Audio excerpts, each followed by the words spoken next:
Hi guys, I'm still here at Bianet Tray. So, it's getting dark na sa labas. Nakikita mo, nag-blink-blink na yung parol namin. So, ngayon, mag-install kami ng plant box here. For the longest time, walang laman yung facade namin. Minsan, nane-neglect namin yung area. But, since nagkakaroon kami ng unti-unting renovation, we plan of putting plants there.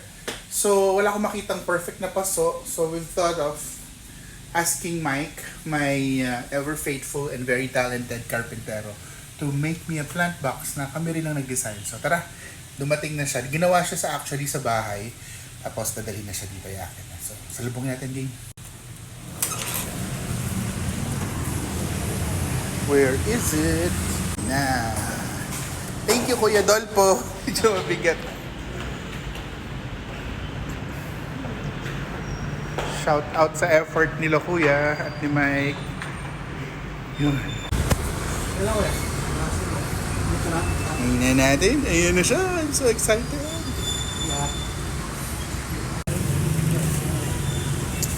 Let's see.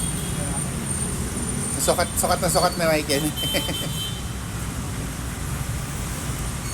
I am so blessed to have people who helps us with my dream project. Kita niyo yung detail, guys. It's gold and gray. Totoo lang ako. Medyo may konti kami problema. Medyo mas mahaba yung pero solution na naman ni Mike yan. Pero kasya na ni Mike, pero may konti lang kaming repairs here.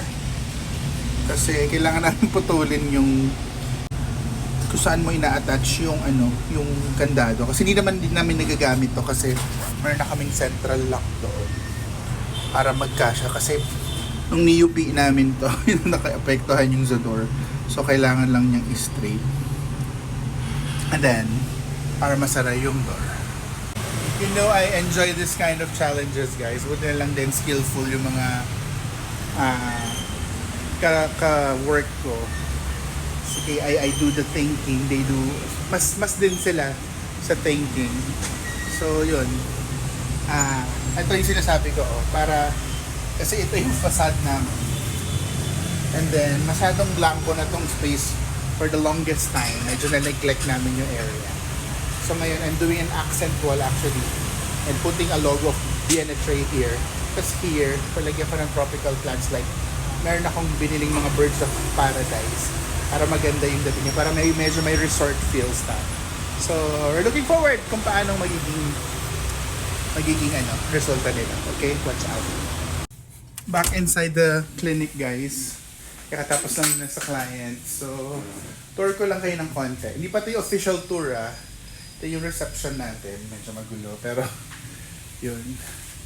Yan yung design namin. It's a golden Christmas balls with whatever.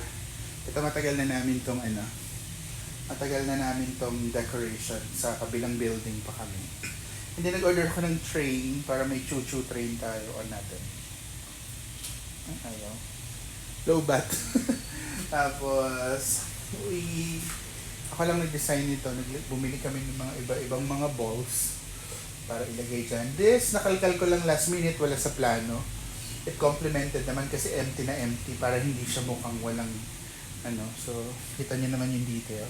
Christmas lights, luma to from last year. Ito bago. Order ko lang sa Lazada. And then, ito, alam niyo na to, yung coffee and juice area natin. And our reception. And yun, kaya nga sabi ko, ito pala bago din to. We have side tables, coffee table, para pag yung guests meron silang coffee or juice or they're signing on something, pag nakaupo sila sa mga accent chairs, pwede. So that's our lobby here at Bianet Tray. Tapos here pala guys, meron tayong mga cute Belen setup. I got this from, my tita bought this for me sa SNR. Meron siyang mga shepherds, the three kings, and si Mama Mary, Papa Jesus, and Papa Jesus, sorry. Mama Mary, Papa Joseph, and Baby Jesus. Tapos meron tayong lamb. Ay! Lamb. Ay, ito na lang siya. Yun ang setup natin. And then, POV ng counter. And our reception area. Po si Ochel, dala-dala ang bouquet ni Artificial lang muna kami, pero haluan natin ng fresh yan na. Fresh lumpia. Tingnan natin ang skill natin. So ito po, Yan. Miss! Aruba!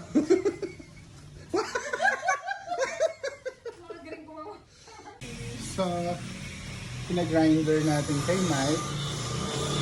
Happy New Year! Yan guys, yehey, temporarily. Kasi na yung mga gulay namin. Mga pero bukas bibili namin ng pasuyan. And then, mag-vacuum kami ng garden. Para vacuum tayo ng garden guys.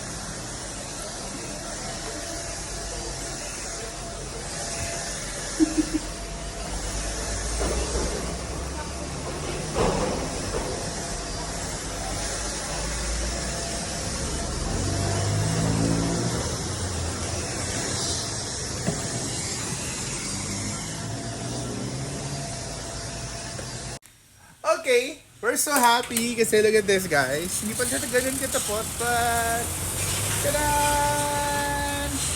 O yun muna yung natin video natin for today.